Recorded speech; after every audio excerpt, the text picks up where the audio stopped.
সবাইকে স্টক অবজারভারের পক্ষ থেকে শুভেচ্ছা জানাই। আজ আমরা এমন 4টি স্টক পিক করেছি যে স্টকগুলো বর্তমান সময়ে ভালো পারফরম্যান্স করছে। স্টকগুলো হলো SP ceramic, summit alliance port, Gemma hospital এবং আমরা নেটওয়ার্কস। আজ আমরা এই স্টকগুলোর টেকনিক্যাল গ্রাউন্ড থেকে বিশ্লেষণের মাধ্যমে তুলে ধরবো এই স্টকগুলোর বর্তমান অবস্থান এবং এই স্টকগুলো ফিউচারে কেমন পারফর্ম করতে পারে। সো বন্ধুরা, আলোচনাটি শেষ পর্যন্ত শুনতে থাকুন। আর আলোচনাটির শুরুতে আমি রিকোয়েস্ট করব, ডিসক্লেমার অংশটি আপনারা ভালো করে পড়ে নেবেন। পুঁজিবাজার ঝুঁকিপূর্ণ। আপনার কোনো পার্সোনাল বাই এবং সেলের কারণে আপনি যদি ক্ষতিগ্রস্ত হয়ে থাকেন, সে দায় স্টক অবজার্ভার বহন করবে না।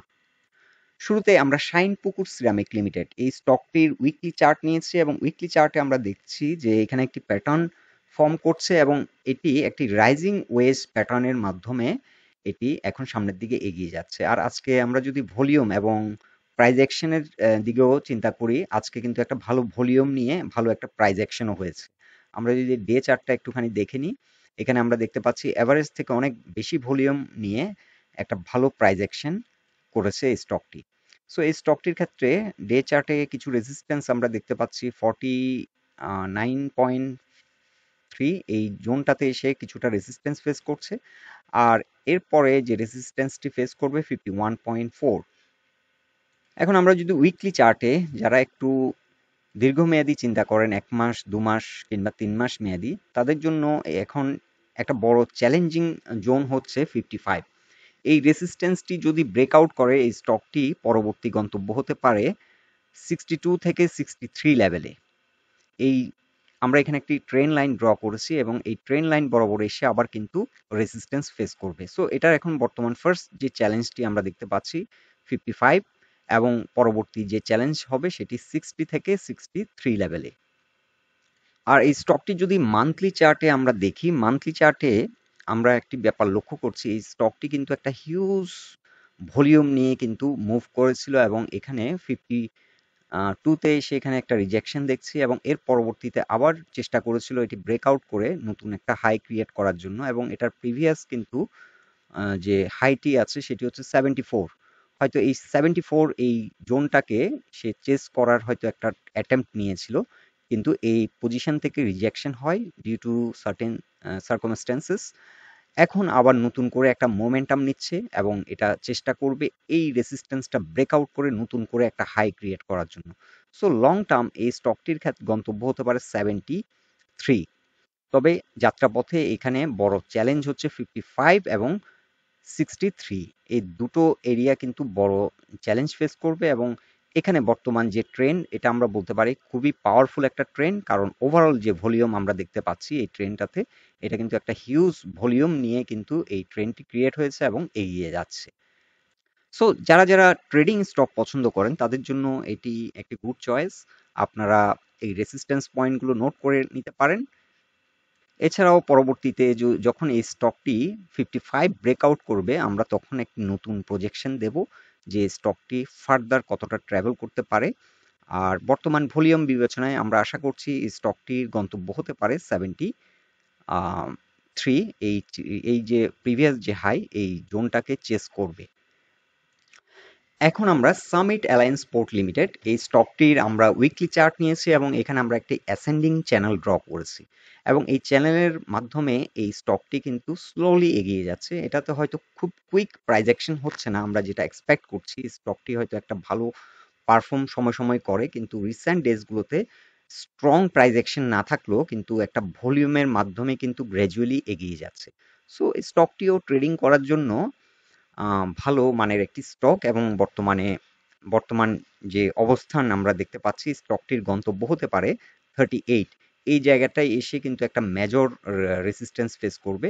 এখানে একটা বড় রকমের সেল প্রেশার আসবে এই স্টকটির ক্ষেত্রে এবং এটি যদি ব্রেকআউট করতে পারে পরবর্তী, আমরা যে এই চ্যানেল বরাবর একটা ট্রেন লাইন ড্র করেছি, এই ট্রেন লাইন বরাবর একটা রেসিস্ট্যান্স ফেস করবে 41।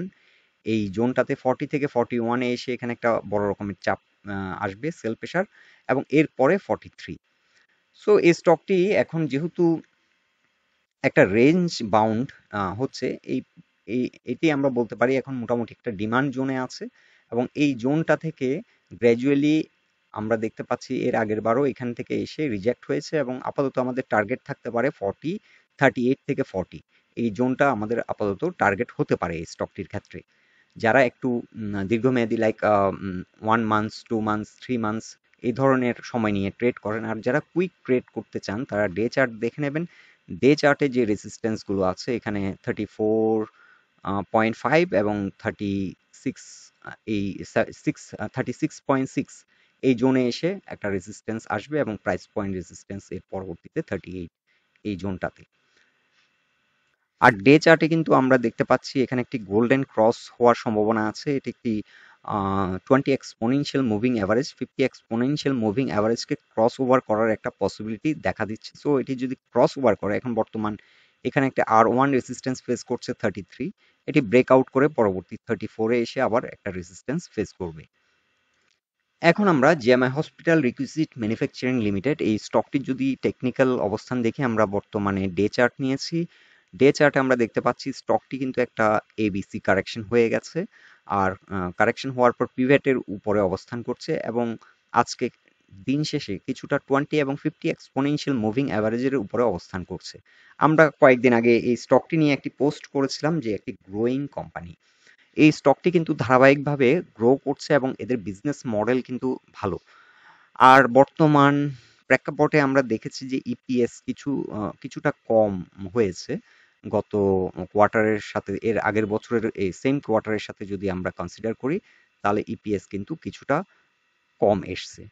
সো এটা এখন বর্তমান যে প্রেক্ষাপট, বিজনেস অর্থনৈতিক বিভিন্ন রকম যে সমস্যা চলছে সেটার কারণে কিছুটা হয়তো কমেছে। কিন্তু আমরা যারা লং টার্ম ইনভেস্টর আমাদেরকে এটা মাথায় রাখতে হবে, কোম্পানির যদি বিজনেস মডেল ভালো হয়, কোম্পানির প্রোডাক্ট যদি খুব ভালো হয় এবং কোম্পানিটির গ্রোথ প্রসপেক্ট যদি আমাদের লোকাল মার্কেটে থাকে এবং তারা কিন্তু এক্সপোর্টও করছে অনেকগুলো দেশে, কত 41টা দেশে মনে হয় সেদিন দেখলাম। তো যাই হোক, ওভারঅল সবকিছু বিবেচনা করতে হবে। একটা কোম্পানিকে কখনোই একটা কোয়ার্টারের পারফরমেন্স দিয়ে কিন্তু বিবেচনা করা যায় না। অ্যাটলিস্ট যারা লং টার্ম ইনভেস্টর তারা কিন্তু ওভারঅল কোম্পানিটার কেমন সবকিছু বিবেচনা করে। সো এদিক থেকে হয়তো এখন বর্তমান ইপিএস এর কারণে কিছুটা স্লো হয়ে গেছে, কিন্তু এই কোম্পানিটি এই স্টকটি আমরা আশা করছি এখানে তার যে, আমরা যদি এখন এখান থেকে ওয়েভ কাউন্টিং করি, ওয়েভ 1 এখন হয়তো ওয়েভ 2টা এখানে কমপ্লিট করেছে, করে এখন ওয়েভ 3 রান করবে এবং আপ টু 100 মিনিমাম 116 থেকে আপ টু আগের যে হাই 136 পর্যন্ত হিট করবে বলে আমরা আশা করছি এবং লং টার্ম এটি কিন্তু অনেক দূর যেতে পারে ডিপেন্ডিং অন দ্য বিজনেস। তারা পরবর্তী কোয়ার্টারে কেমন পারফর্ম করছে এবং এই বছর ওভারঅল কেমন পারফর্ম করবে এবং কেমন ডিভিডেন্ড দেয়, এই ব্যাপারগুলো কিন্তু এটার সাথে যুক্ত। সো এই স্টকটি ওভারঅল অনেকে এই স্টকটি ট্রেডিং এর জন্য প্রেফার করেন, কারণ এটা খুব ভালো একটা প্রাইস অ্যাকশন হয়, যার কারণে আমরা কুইক আপডেট এই স্টকটির ব্যাপারেও আপনাদেরকে দিচ্ছি। এখন এটি উইকলি চার্টে একটা সমস্যা আমরা দেখতে পাচ্ছি, এটি হচ্ছে 87 এর নিচে নেমে যায়, অর্থাৎ 20 এক্সপোনেনশিয়াল মুভিং অ্যাভারেজের নিচে নেমে যায়। এখন এই স্টকটি স্ট্রং প্রাইস অ্যাকশন হবে 88 এর উপরে যদি ভালোভাবে দাঁড়িয়ে যায়, তাহলে এই স্টকটি কিন্তু আবার নতুন করে একটা র্যালি শুরু করবে। সো এখন কিছুটা কারেকশন মুডে আছে, এখন আমাদেরকে একটু অবজার্ভ করতে হবে এই জোনটাতে আসলে কোন লেভেলে এসে সাপোর্ট পায়। এটা পিভটের নিচে নেমে গেছিল কিন্তু রিজেকশন হয়েছে, সো এখান থেকে রিজেকশন হয়েছে। সো এখন হয়তো এখানে আর 2-1 দিন টাইম নিতে পারে, নিয়ে হয়তো আবার নতুন করে একটা প্রাইস অ্যাকশন আমরা হয়তো এই স্টকটিতে দেখব। এখন আমরা নেটওয়ার্কস লিমিটেড এই স্টকটির উইকলি চার্ট নিয়েছি এবং এই স্টকটি আমরা কয়েকদিন আগে আপনাদেরকে দেখিয়েছিলাম যে একটা ব্রেকআউট ট্রেড অপরচুনিটি। এখন এটি 67 এটি ব্রেকআউট করে ভালো একটা প্রাইস অ্যাকশন হয়েছে এবং উইথ হিউজ ভলিউম। এটি কিন্তু একটা, আমরা বলতে পারি আল্ট্রা হাই ভলিউমে ট্রেড হচ্ছে এবং স্ট্রং প্রাইস অ্যাকশন আমরা দেখতে পাচ্ছি, অলমোস্ট 90 ডিগ্রি অ্যাঙ্গেলে কিন্তু উঠছে। সো এটা একটা স্ট্রং মুভ এবং আশা করছি স্টকটি অনেক দূর এগিয়ে যাবে আপ টু 84 পর্যন্ত, হয়তো এখন এসে একটা সাইকেল কমপ্লিট করতে পারে।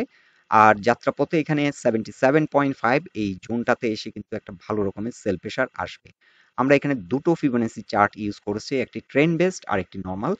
সো এখানেও আমরা দেখতে পাচ্ছি এটি একটি সাইকেল অলরেডি ব্রেকআউট করেছে 67.9। এখানে আমরা ওই দিন আপনাদেরকে দেখিয়েছিলাম একটি ব্রেকআউট ট্রেড অপরচুনিটি, 4 দিন আগে একটি পোস্ট করেছিলাম। তো এখন যেহেতু এই সাইকেলটি ব্রেকআউট করেছে, এখন যদি সাস্টেইন করে 68 এর উপরে যদি সাস্টেইন করতে পারে তাহলে এটার গন্তব্য হতে পারে 88 পর্যন্ত। সো আমরা এখানে দুটো চার্ট করেছি। এখানে একটি দেখছি যে আমরা ট্রেন্ড বেস ফিবোনাসিতে দেখতে পাচ্ছি 161% যেটি 84, এবং আমরা নরমাল ফিবোনাসি চার্টে আমরা দেখতে পাচ্ছি 200 যে এক্সপোনেনশিয়াল মুভিং এভারেজ সেটি 88। সো আমরা বলতে পারি এটার এখন 84 থেকে 88 এই জোনটাতে এসে একটা সাইকেল কমপ্লিট করবে। সো এখানে যাত্রাপথে একটা চ্যালেঞ্জ আছে 77.5। এই এই পজিশনে এসে কিন্তু ভালো রকমের একটা সেল প্রেশার আসবে। তবে বর্তমান যে ভলিউমে ট্রেড হচ্ছে এই ভলিউমে যদি ট্রেড হয় তাহলে এই রেজিস্ট্যান্স কিন্তু ব্রেকআউট করে কিন্তু এই সাইকেলটি হয়তো কমপ্লিট করবে।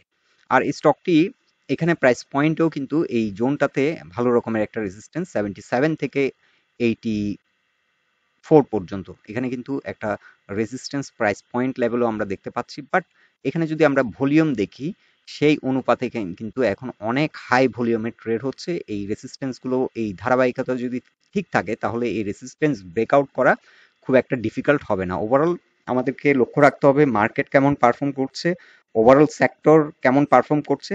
মার্কেট পারফরমেন্স এবং সেক্টর পারফরমেন্স যদি কনসিস্টেন্সি থাকে এবং এই স্টকটি যদি ভলিউম যদি ধারাবাহিকতা থাকে তাহলে কিন্তু এই রেজিস্ট্যান্সগুলো ব্রেকআউট করে নিউ হাই ক্রিয়েট করবে। হয়তো আগের যে হাইটি সেটি ব্রেকআউট করে আরও অনেক উপরের দিকে চলে যেতে পারে। সো আপাতত আমরা অত লং প্রজেকশনে না গিয়ে আমরা আমাদের শর্ট যে প্রজেকশন সেটা এই দুটো প্রজেকশনে আমরা থাকি। এখানে 77 যারা শর্ট টার্ম ট্রেড করছেন তাদের জন্য একটি সেল টার্গেট হতে পারে, আর যারা একটু মিড রেঞ্জে চিন্তা ভাবনা করছেন তাদের জন্য 84 থেকে 88 এই জোনটা হয়তো সেল টার্গেট হতে পারে, ফার্স্ট সেল টার্গেট। সো বন্ধুরা, এটাই ছিল আমাদের অবজারভেশন এই চারটি স্টক নিয়ে। আপনারা আপনাদের মতামতগুলো আমাদেরকে কমেন্ট বক্সে জানান।